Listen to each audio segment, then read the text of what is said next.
doivent être subtiles, mais bien sûr, dans l'entraînement, je fais des choses que peut-être que je ne ferai pas en spectacle forcément. Mais je fais entraînement pour quand on entraîne, par exemple dans l'entraînement, ce qu'on veut toujours, c'est avoir quelque chose plus sûr et plus intense qu'on va avoir dans un concours, par exemple de dressage ou dans le spectacle. Parce que dans un spectacle, dans une situation comme ça, on perd toujours un petit peu. Je perds toujours 10% ou 20% du cheval, de la tension, de la qualité physique. Quand on entraîne, on travaille vraiment sur avoir tout un peu plus qu'on va demander dans le spectacle. Pour pouvoir avoir cette marge quand on va perdre, voilà, cette qualité. Pour moi, dans la liberté, ce qui est important, c'est que le cheval, voilà, comme vous voyez, il dégage l'épaule tout le temps où je veux, en fait. Si je veux, je mets son épaule de ce côté. Pour qu'il respecte, je bouge de ce côté.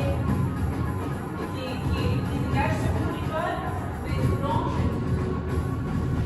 Et pareil, de l'autre côté, tout ça se fait de l'autre côté. Du coup, si je veux n'importe quel moment, je change et je le fais céder en fait. Céder les deux côtés. La quantité et l'intensité que je veux. Du coup, je le fais céder comme vous voulez. Vous voyez peut-être d'un côté. Je le fais céder ce côté-là. Je change. Je le fais céder ce côté.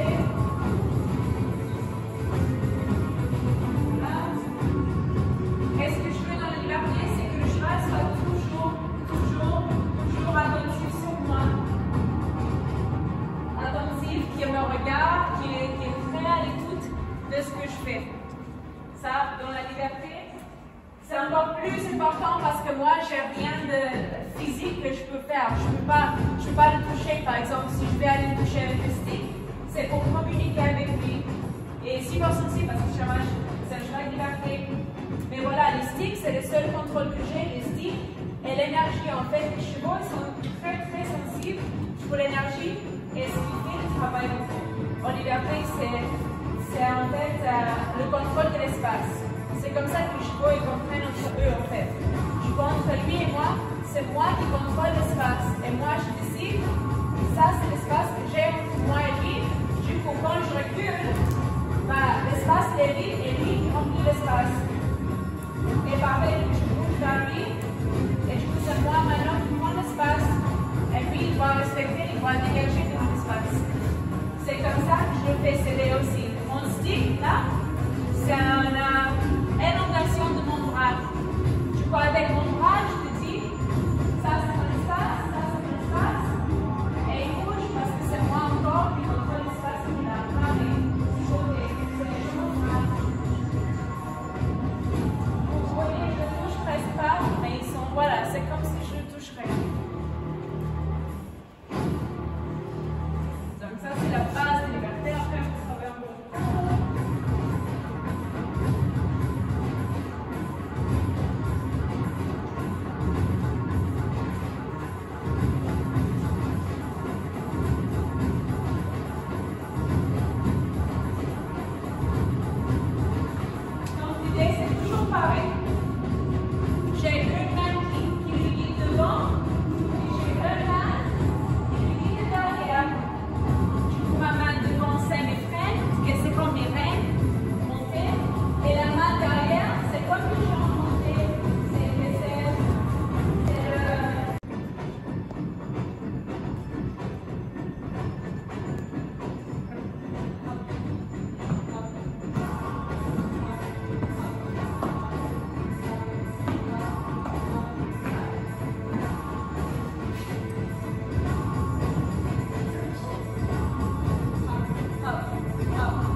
Parce que qu'est-ce que je fais? Par exemple, j'ai aussi un spectacle, il a peur de quelque chose ou il n'a pas envie ce jour, il se barre. Ben, au lieu de continuer à courir, après je dois aller le chercher.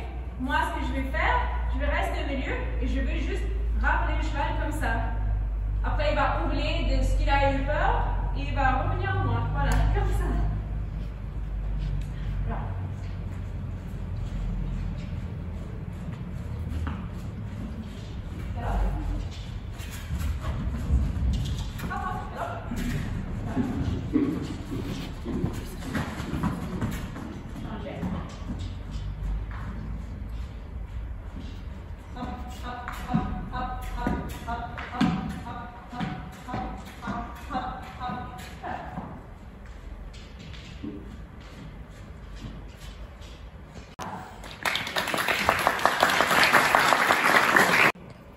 Et du coup, il regarde le bas et il va latéralement. C'est un exercice qu'on utilise pour garder les chevaux flexibles entre nos ailes.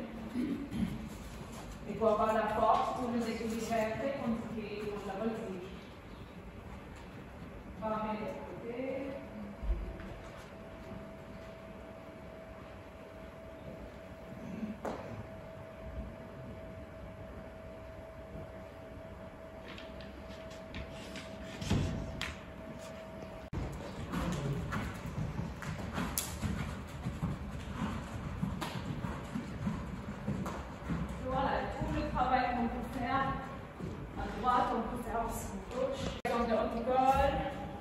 Pour le cheval qui est un peu plus de niveau de passage.